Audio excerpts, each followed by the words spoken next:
Morning Poker. Aujourd'hui, nous allons parler du leak numéro 18. Eh oui, le fait de ne pas ajuster son jeu dans des pots 3 bêtes. Il y a de nombreux joueurs qui ont ce biais et qui jouent comme si le pot avait été ouvert normalement ou comme si c'était un pot limpé. Comment corriger ou comment exploiter ce défaut chez les autres? Vous allez le découvrir dans ce nouvel épisode de Good Morning Poker.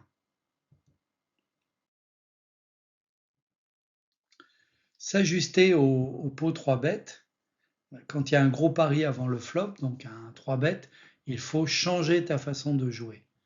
Si tu joues comme d'habitude, tu risques de perdre plus souvent et en plus le pot est plus gros et les mains sont souvent plus fortes. Ne pas s'adapter, c'est comme continuer à courir doucement alors que les autres concurrents partent dans un sprint.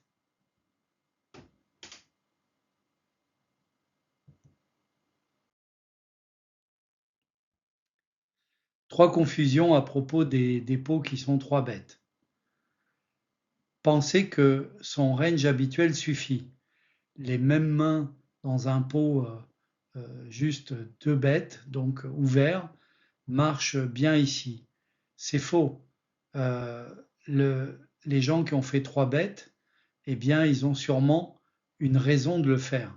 La plupart des ranges de 3 bêtes adverses sont des ranges linéaires. Ce ne sont pas des ranges balancés.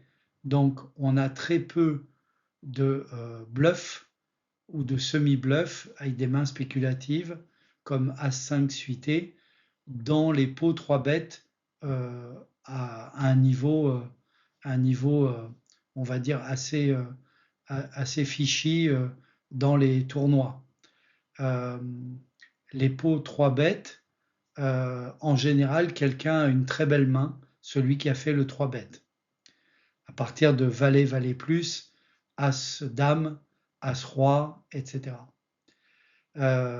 Ceci est dû au fait qu'il ne mixe pas avec des mains spéculatives qui pourraient avoir une, euh, une main dominée post-flop, mais qui veulent remporter le pot tout de suite ou qui ont des chances de s'améliorer post-flop, comme j'ai cité As-5 suité. Donc, il y a une deuxième croyance, c'est que on se dit l'agresseur bluffe tout le temps. En réalité, dans un pot 3 bêtes, les bluffs sont plus rares. Et puis, le troisième, la troisième confusion, c'est se dire, bon, bah là, je call, je flatte le, le 3 bêtes et je verrai bien après le flop. Le problème, c'est que dans un pot 3 bêtes, les erreurs coûtent bien plus cher parce que géométriquement, le pot est plus important, donc une mise du pourcentage de pot est beaucoup plus onéreuse à payer par la suite. Donc il vaut mieux arrêter pré-flop sur un pot 3 bêtes, notamment avec des joueurs de base, basique. Exemple, tu suis un 3 bêtes hors de position avec As-10 off, alors que tu es en début de parole. Tu te retrouves dominé par toutes les mains fortes de l'adversaire, à savoir As-Roi, As-Dame, As-Valet. Un As sort au flop, et là, c'est le drame. Tu as fait un 3 bêtes, et donc tu penses qu'il faut c-bet tout le temps parce que tu as 3 bêtes au début. Eh bien, les bons joueurs vont te piéger, ils vont faire un check, un raise, et donc ils vont te piéger avec une très bonne main, deux paires, brelan, quinte, etc. Tu peux aussi te retrouver avec un tirage quinte par les deux bouts ou couleur qui va te faire un check and raise et éventuellement au turn ou à la river, le tirage va rentrer. Et donc tu vas te retrouver avec un pot énorme. Donc il faut là limiter les c-bets systématiques parce qu'on a été faire un 3 bet initial. par exemple, on a les dames et le flop c'est roi 8-4 rainbow, eh bien, est-ce que c'est utile de faire un c-bet ici? On sera payé par un roi et éventuellement par pire des brelans avec les petites cartes. Ensuite, il y a pré-flop, tu colles un 3-bet avec une petite paire et tu rates souvent le flop, tu jettes la main, tu perds de l'argent. Il y a un seuil à la fois en nombre de bébés dans ton stack pour rentabiliser ton brelan et également il y a un seuil par rapport au type de paire que tu vas suivre en 3 bêtes en fonction de la taille du 3 bêtes et de la position du celui qui a fait 3 bêtes.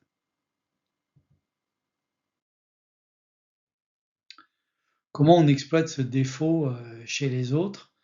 Ils font de l'overcall. Donc, ils vont call des mains en milieu de position sur un ouvreur. Et là, tu vas 3 bêtes en position en bluff parce qu'ils vont se retrouver en squeeze entre l'ouvreur initial et ton 3 bêtes. Ils under-défendent, ils foldent trop, donc tu 3 bêtes plus large car ils abandonnent beaucoup de leur mise d'ouverture.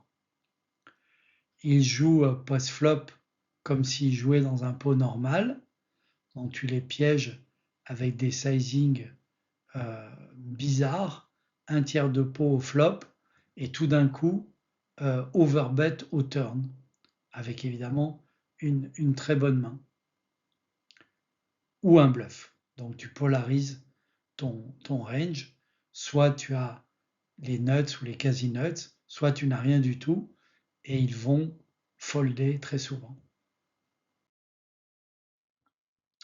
Comment on corrige le défaut de comprendre et de jouer correctement les pots en 3 bêtes? D'abord, il faut reconnaître un pot en 3 bêtes. Donc, il est très important d'être attentif et dès qu'un pot est en 3 bêtes, tu allumes une lumière orange dans ta tête en disant attention.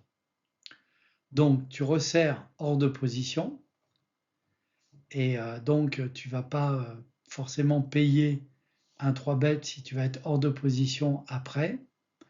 Et inversement, tu élargis un peu si tu es en position avec des bloqueurs comme un as ou un roi. Deuxièmement, il faut comprendre la dynamique du pot. En 3 bêtes, le pot, il va être forcément plus important et donc le SPR sera plus faible. Le stack to pot ratio, c'est-à-dire le rapport entre le stack effectif du joueur qui a le plus petit stack dans ce coup et le pot lui-même. Donc, on va se retrouver beaucoup plus souvent dans un pot 3 bêtes dans des situations de commit, dans des situations où le joueur devra faire un all-in tellement le pot sera grand post-flop. Et le pot va être beaucoup plus important que dans un pot qui aura été simplement relancé. Étudie des spots clés, notamment petite blinde contre bouton ou cut-off contre grosse blinde, avec différents flops et positions, avec un outil, de façon à te familiariser avec les ranges de 3 bêtes, de call 3 bêtes, de fold 3 bêtes et de 4 bêtes. Alors, je viens de parler du SPR, le stack to pot ratio. C'est Kesako, c'est quoi ce truc? Le stack to pot ratio est un rapport entre un stack effectif, celui du plus petit tapis de tous les joueurs qui sont dans le coup, et la taille du pot au flop. La formule est donc SPR égale stack effectif divisé par le pot. Alors ça sert à quoi? Ça sert à savoir dans quel type de coup on est.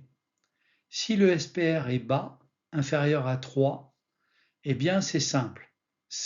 on est commit. Celui qui a une grosse main, il va souvent être à all-in. Il va tout mettre, soit au flop, soit au turn, soit à la river. Si le SPR est moyen, entre 3 et 6, ça demande de la prudence et de l'analyse post-flop, et donc de répartir en catégories de mains et de jouer plus finement. Et avec un SPR haut, supérieur à 6, le jeu est beaucoup plus technique car il permet des bluffs en double barrel, des triples barrels également, des floats, toutes sortes de moves qu'on ne peut plus faire dès lors que le SPR est moyen ou bas. Donc, si le pot est gros et le stack petit, fonce, envoie tout. Si le pot est petit et le stack gros, réfléchis. Tu risques de perdre beaucoup avec ta top pair, top kicker.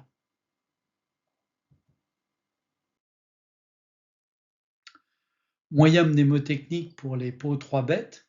3 bêtes égale 3 choses. Quand tu vois un 3 bêtes, tu penses à 3 éléments à ajuster. Premièrement, la main. Choisis des mains plus fortes et des mains avec des bloqueurs.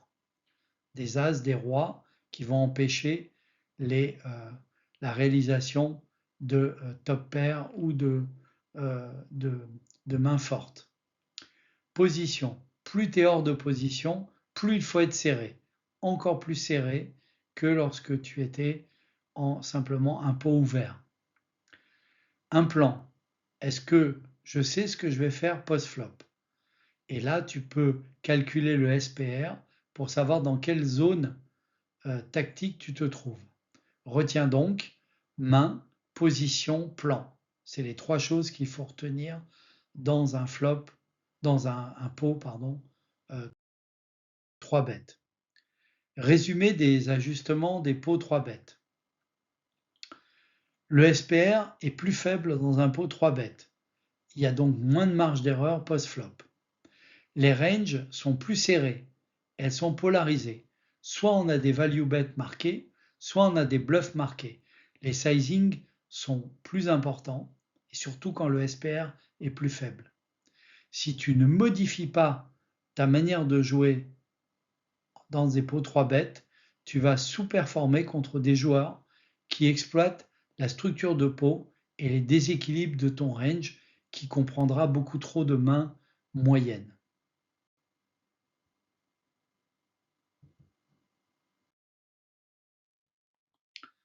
Tu trouveras tous mes livres en français Poker Instinct sur Amazon.fr. Depuis le niveau débutant jusqu'au joueur confirmé. Le dernier livre, Poker Instinct 7, s'appelle Les Dauphins, dans la mer du poker. Et donc, ça relate mes championnats du monde à Las Vegas l'année dernière. Et puis, n'hésite pas à t'abonner à ma chaîne YouTube gratuite, Good Morning Poker. Je te dis à bientôt.